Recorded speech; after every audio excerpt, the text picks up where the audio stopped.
Hey guys, what it is? Your boy Supreme Uchiha the God. I have a new series called First 10 Chapters, and I'm gonna start with Black Clover. So I read the first 10 chapters of Black Clover today, so I will be reviewing it today. However many chapters of whatever I read that day, that is what I will be reviewing that day. I'll try to read as many 10 chapters as I could. Some very famous stuff and some not so famous stuff, whatever piques my interest that day.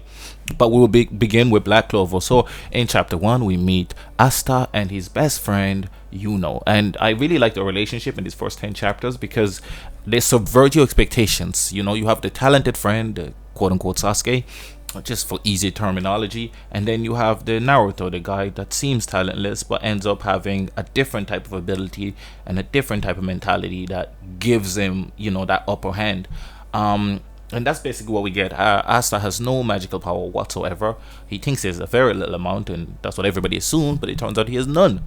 Yuno is very talented, but he's not very headstrong. He's not quite as ambitious or as cunning or as willing as Asta is. Asta works his ass off every day. Probably works as well, but he's not quite as self-motivated and self-driven as Asta. An incident that happened to them as a kid is what made Yuno see Asta in a different way and also aspire to be somebody that I think Asta can look up to, or somebody that can protect Asta and protect the people he cares about, like Asta had even when he had no powers, because his mentality was always that way. And the good thing about it is he looks up to Asta. He looks up to Asta and sees Asta as like a worthy person regardless of his powers. And we get like a really interesting chapter when he's like gaining his abilities. When they're doing like a test, sorry, and again, it's they're doing a test, you get like a grimoire which basically showcases, I don't want to say the type of abilities you have, but kinda, and also it complements you and your powers. Basically, that's what it does. And if you get the 4-leaf clover, that usually means that you are gifted to be potentially a king, a magic king, basically. And what I like about here is when Asta fails and doesn't seem to get a grimoire, because basically the head magician of each town can unlock your grimoire for you. The grimoire is there with you, I suppose, at all times. Like I'm assuming, I'm not far enough for that to be explained to me, but I'm assuming it's within you. And some people have it and others don't, and some people have strong ones and others don't. It depends on your potential and da da da da da da. And Asta's one simply does not appear. And we learn later in like chapter 9 or something that you can unlock things due to emotion, due to blah blah blah blah blah. And I think it took him wanting to save when got captured for him to unlock his grimoire. You know what I'm saying? Because he's a very willpower type of person, so I think he needed to be in a moment and bravery, you know what I'm saying? I think he needed to be in a moment that required that for his grimoire to unlock.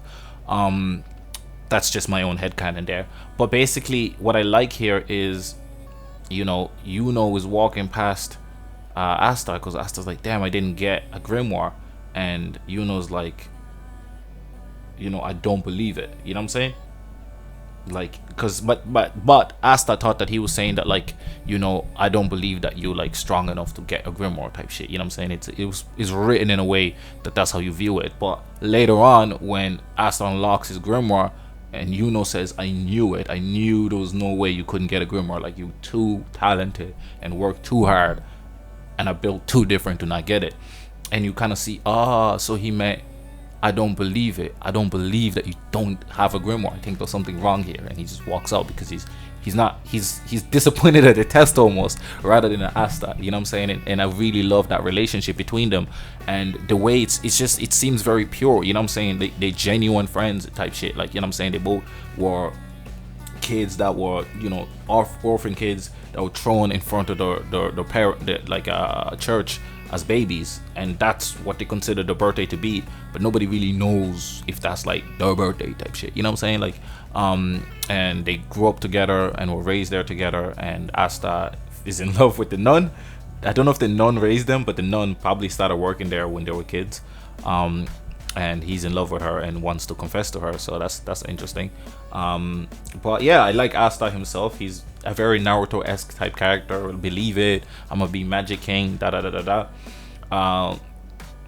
But I think he's cool. I like Yuno's, he's the Sasuke archetype, except he doesn't, it doesn't seem like he's going evil. You know what I'm saying? Like he seems very determined to be a rival to Asta in a good way, but that could eventually lead him to doing nefarious things if Asta pulls ahead. So we have no idea yet. But I like it. I like the setting. I think initially when I read chapter 1, I think like 5 years ago, I was still like watching Naruto.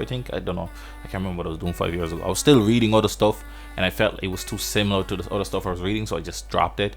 And now rereading it, well, chapter 1, and then reading further on to the first 10 chapters, I really like the characters. We also meet the king in chapter 10, and I know him to be Julius because I've seen like one video on him fighting. I know he's supposed to be super strong, so that's one of the reasons that I was like, I actually want to check Black Clover, because I want to know more about Julius. I found him like a very intriguing character, and that's kind of what it takes for me to watch or read anything.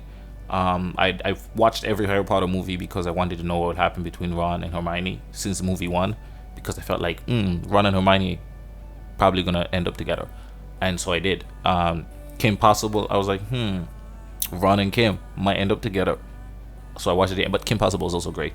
Harry Potter was also fine, but that's what takes for me to gravitate towards something and be able to pull through to it. If I need to be able to get my answer, you know what I'm saying? And if I lose that interest in something, that's how I end up dropping stuff. You know what I'm saying? Tower of God, I really wanted to know what would happen with Wang then, and that's the only reason I'm reading it at the moment. To be honest, I want to know what happened with Rachel and Bam and Kun and everybody at first, but I've lost kind of interest in all of those characters, to be quite honest with you.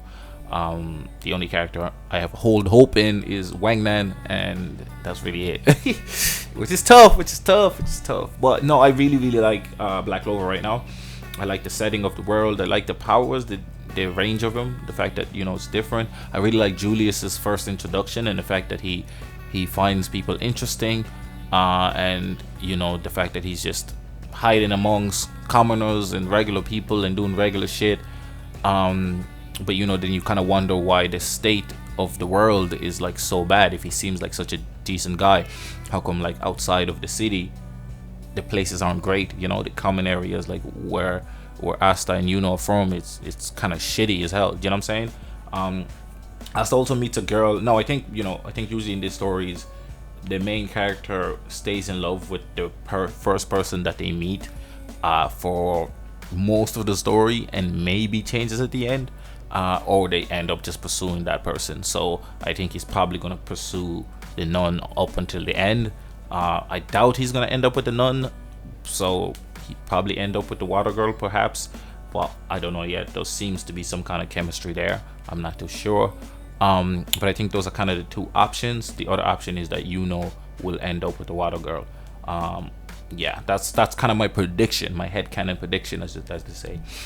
He ends up failing pretty much most of the test to become a knight. He gets sent, because basically, if you don't unlock Grimoire, you can't be sent to the tournament competition test to become a knight, a king's knight, essentially. And he fails pretty much because he doesn't get a Grimoire, but he gets a Grimoire after by saving, and unlocking his powers, which in his powers, his Grimoire has nothing to do with magic. It negates magic, blocks magic, deflects magic, you know what I'm saying? And it cuts through magic. So he kind of has an OP power, but the weakness is that he doesn't have magic, which is interesting. So maybe we'll see later if he end up unlocking more magic. I just dropped my microphone. But that's kind of what I'm interested to see. I'm also interested to know more about Julius, and I'm interested to know how different Yuno's arc will be to his archetype. Will it be more like a Megumi? Will it be more like a Sasuke? Will it be more like, I don't know, just whatever other character is similar? Excuse me, more like a Vegeta, etc., etc., etc. So that's intriguing to see. I always like to see how artists or authors take something that like an archetype and flip it or tweak it or change it, etc., etc., etc.